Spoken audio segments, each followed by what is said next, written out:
오늘은 크리스 나이바우어의 자네, 좌뇌한테 속았네 라는 책에서 좌뇌의 해석에 의해 만들어지는 세상에 대한 내용입니다.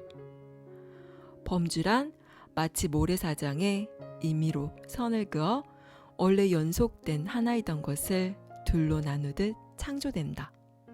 여기서 선을 어디쯤 그을 것인가 정할 때 소위 판단이 필요하다. 판단이 없다면 범주도 없다. 실은 해석장치의 가장 비슷한 말이 판단이라고 말할 수 있다. 해석한다 함은 곧 무엇인가를 판단하는 것이며 이는 필연적이다.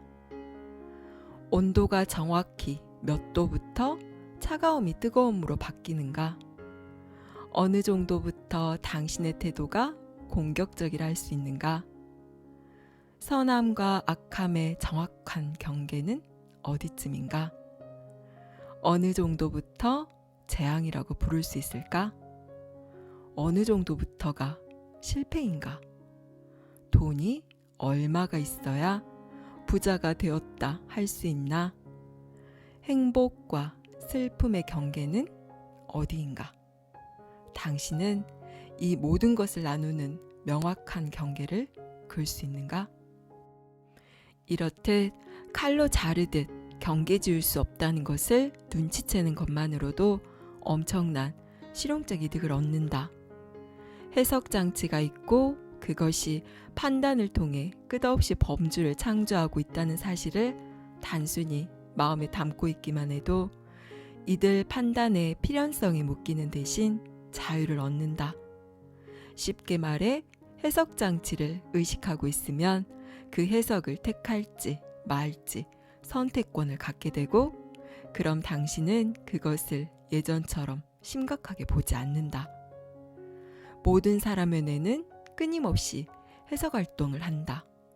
게다가 그 해석은 매우 주관적이며 드물지 않게 부정확하고 때로는 완전히 틀리기도 한다. 이를 깨달으면 이후로는 내 말이 진실이야, 내가 맞아 라고 말하는 대신 내 의견인데 또는 내가 보기에는 이라고 그것이 자신의 해석일 뿐임을 보게 된다. 당신의 판단이란 단순히 모래사장에 그어진 또 다른 선에 불과한 것임을 깨닫는다. 누군가 당신에게 내 말이 진리야 라는 자세로 덤벼든다면 당신은 속으로 빙긋 웃으며 그가 좌뇌에 지배당하고 있으며 주인이 아닌 하인으로 지냄을 측은하게 볼 뿐이다. 결과적으로 그들의 행동이나 태도를 딱히 사적인 감정으로 볼 필요가 없어지는 것이다. 그건 그저 생물학적인 기능일 뿐이다. 비록 당사자는 눈치도 못 채고 있지만 말이다. 이렇듯 아주 살짝만 관점을 옮겨도 충분하다. 그것만으로도 다른 이들과 또 우리 자신과 어떻게 잘 어우러져 살 수 있는지 답이 나온다. 이뿐만이 아니다. 자네가 단지 해석하고 판단하는 소임을 다하고 있을 뿐임을 아는 순간부터 그것이 만들어내는 이야기들이 예전처럼 당신의 신경계 안에서 생리적 반응을 일으키지 않는다. 저 사람들 날 별로 좋아하지 않는군. 순간 이런 판단이 생겨나도 그것이 나선형을 그리며 커져 손바닥에서 땀이 나고 가슴이 뛰기 시작하는 일이 없다는 말이다. 이 자각은 세상을 경험하는 방식에 심오한 변화를 가져온다. 더 이상 해석 장치와의 동일시를 멈추고 나면 당신 안에서 일어나는 판단을 덜 심각하게 받아들이며 분별하고 판단하는 일 자체가 점점 드물어진다. 그건 그냥 그렇게 일어나는 것일 뿐임을 아는 것이다. 우리는 생각이나 신념이 아니다. 이는 동양의 철학, 특히 불교의 가르침에서 볼 수 있는 내용이다.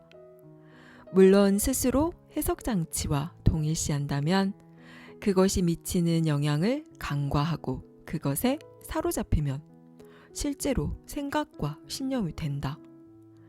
우리가 갖는 신념 중 어떤 것은 바꾸는 것이 거의 불가능하다. 스스로 간절히 원하는 경우에도 말이다. 좋아하는 것, 싫어하는 것, 선호도 등등 대부분 고려조차 하지 않지만 실은 전부 신념들의 예이다. 한번 볼 터인가? 당신이 초콜릿을 정말 좋아한다면 그것을 싫어한다고 진심으로 믿을 수 있는가? 해내면 100만 달러를 준다 해도 스스로 알버트 아인슈타인이라고 진심으로 믿을 수 있는가? 그런 척 하는 정도를 얘기하는 게 아니다.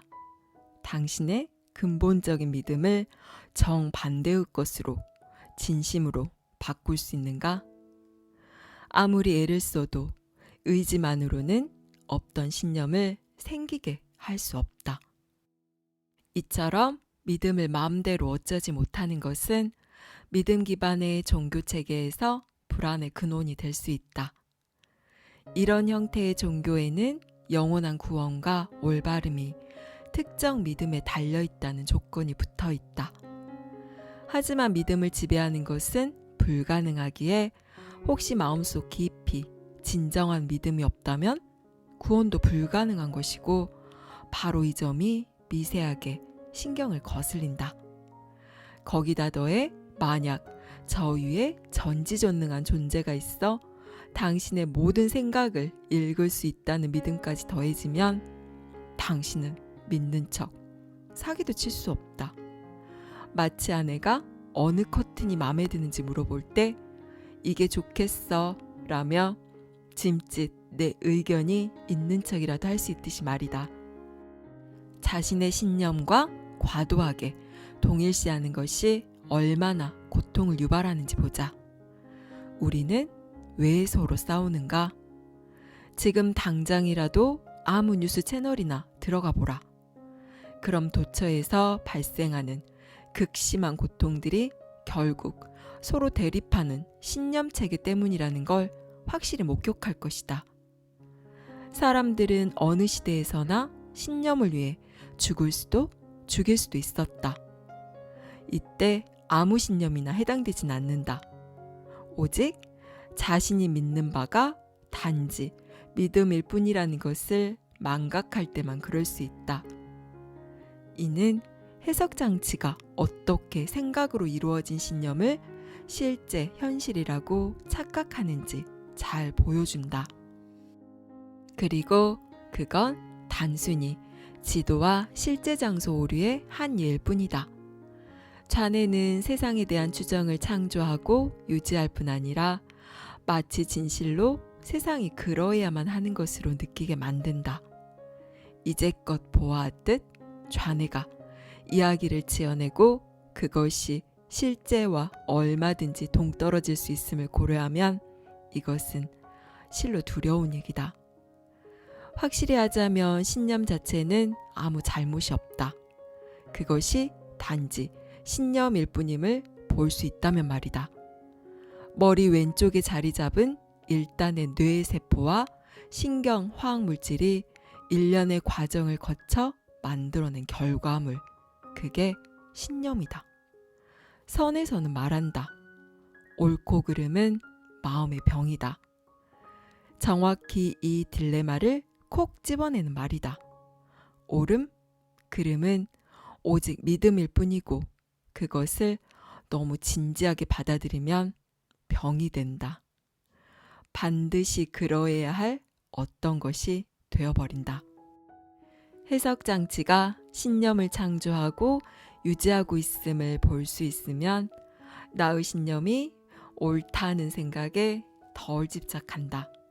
그러면 다른 해석적인 마음에게는 나의 신념이 그르다고 생각될 수도 있다는 가능성에 마음이 열리게 되는 것이다. 잠시 내면으로 주의를 돌려보자. 개별적인 자아란 언어, 범주와 판단을 사용하여 좌뇌가 만들어낸 믿음이라 하면 너무 무리한 상상일까? 이 믿음에 너무 집착한 나머지 그것이 단지 믿음일 뿐임을 보는 대신 의심의 여지 없이 너무나 당연한 것으로 보는 게 아닐까? 한편 개별적 자아라는 믿음이 한번 마음속에 뿌리 내리면 거기서 끝이 아니다. 그것을 현재의 자아와 원하는 상상의 자아로 다시 나누어 범주화하고는 자기개발이라는 프로젝트를 진행하는 것이다. 이는 이것이 나라는 인물이야. 이것과 이것이 내가 되고 싶은 모습이야. 라는 쌍둥이 신념을 초래한다. 하지만 이런 내적인 분리는 결국 좌뇌가 자기 일을 열심히 하고 있다는 또 하나의 예일 뿐이다.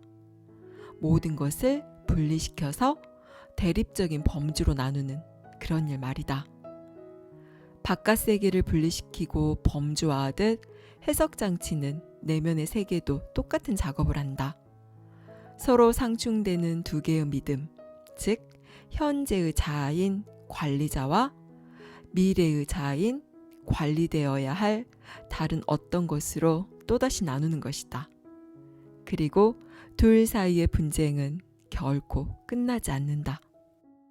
인간은 자기를 속이거나 확신하고 자기를 사랑하거나 미워하며 자기를 받아들이거나 밀쳐낼 수 있는 유일한 동물이다. 이들 믿음은 인류의 드라마의 근본적인 토대가 된다. 멀리 고대 그리스 시인 호모로부터 오늘날 날마다 뉴스 헤드라인을 장식하는 사건 사고까지 결국 다를 바 없는 이야기가 상영되는 것일 뿐이다. 여기까지 크리스 나이바우어의 자네, 좌뇌한테 속았네 였습니다. 내가 보고 느끼는 이 세상이 내 좌뇌에 의한 해석에 의해서 전개된다는 사실이 받아들여지시나요? 내가 살고 있는 이 현실은 온전히 나에 의해서, 나만을 위해서 펼쳐지고 있다는 것을 이해하시나요? 우리는 모두 같은 시공간에서 같은 현실을 살고 있다고 착각하지만 엄밀히 말하자면 지구상에 사는 사람의 수만큼의 다른 세상이 각자에게 펼쳐지고 있습니다. 모두 각자가 가진 생각과 신념에 의해서 이 세상을 해석하고 이해하고 받아들이기 때문입니다. 우리 안에 해석하는 장치인 좌뇌는 아무 일 없는 이대로의 세상에서 유의미한 패턴들을 조작해내고 거기에서 무수한 이야기들을 만들어냅니다. 이미 좌뇌의 해석하는 마음에 푹 빠져버린 우리는 이 모든 것이 좌뇌가 지어낸 이야기라는 것을 잊어버리고 진실인 양 착각하고 그것이 일으키는 온갖 생각과 감정, 신념과 자신을 동일시하게 됩니다.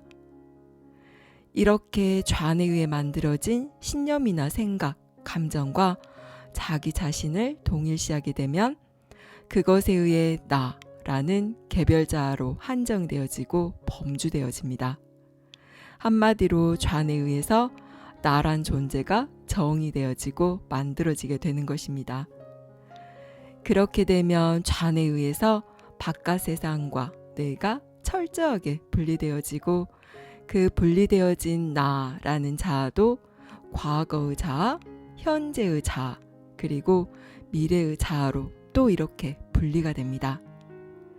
그 분리 속에서 우리 내면은 또 끊임없는 분쟁과 고통 속에 시달리게 되는 것이지요. 내가 지금 어떤 고통과 갈등 속에 있다면 과연 이것을 일으키는 신념과 믿음은 무엇인지 한번 자세히 들여다보세요. 그리고 그 신념과 믿음은 과연 진실인지 묻고 또 물어보세요. 내가 옳다고 믿고 있는 신념이 다른 어떤 이에게는 그럴 수도 있는 것이고 내가 보고 느끼는 이 현실이 다른 이에게는 다른 현실로 펼쳐질 수도 있음을 인정하고 받아들여 보세요. 내 생각과 신념에 갇혀 있던 답답하고 좁은 나가 해방되어 무한하게 커지고 자유로워짐을 느끼실 수 있을 것입니다. 감사합니다. 사랑합니다.